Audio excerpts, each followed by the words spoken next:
আমি জেলা পরিষদের সম্মানিত প্রশাসক মহোদয়কে অনুরোধ করব, আমাদের এই প্রাথমিক বিদ্যালয়ে আসলে শিক্ষকদের বিনোদন রিক্রিয়েশনের জন্য অনেক সময় একটি পাঠাগার স্থাপনের দরকার।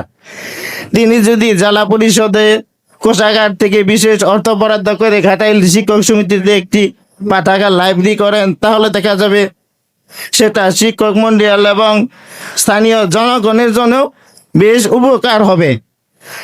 এবং আমি তাকে বিশেষভাবে অনুরোধ করব, আমাদের ঘাটাইলের এই বোয়াপুর রোডের মধ্যে একটি সাদুর গোলকোন্ডা সরকারি প্রাথমিক বিদ্যালয়, ওটা রাস্তার পাশে দেয়াল না থাকায় শিক্ষার্থীরা বেশ ঝুঁকিপূর্ণ অবস্থার মধ্যে পড়ে।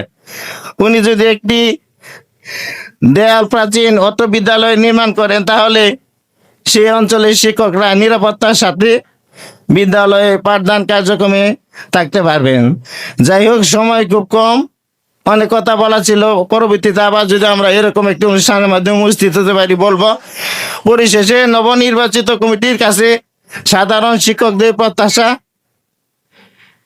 একটি শিক্ষক বান্ধব এই কমিটি যাতে শিক্ষকদের সাথে সার্বক্ষণিক যোগাযোগ রাখেন এবং সংগঠনের সম্পদ সঠিকভাবে হেফাজত করবেন, এটাই আমাদের প্রত্যাশা। সবাইকে ধন্যবাদ। আসসালামু আলাইকুম। শিক্ষক সমিতি ঘাটাইল উপজেলা শাখার নবনির্বাচিত কমিটির পরিচিতি সভার সম্মানিত সভাপতি জনাব হুমায়ুন খালিদ স্যার আমাদের মাঝে উপস্থিত আছেন।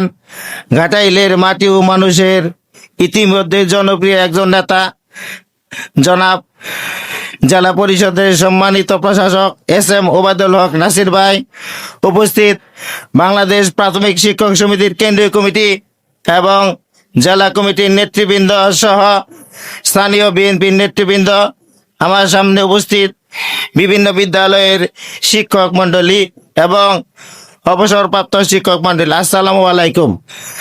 আমি ঘাটাইলের প্রায় 1100 শিক্ষক মণ্ডলীর পক্ষ থেকে ধন্যবাদ জানাই জেলা পরিষদের সম্মানিত প্রশাসক মহোদয়কে প্রায় 16 বছর পর ঘাটাইলে একটি নির্বাচন অনুষ্ঠানের জন্য সার্বিক সহযোগিতা করেছেন। যারা ইতিমধ্যে জেলা কমিটিকে বিশেষভাবে ধন্যবাদ।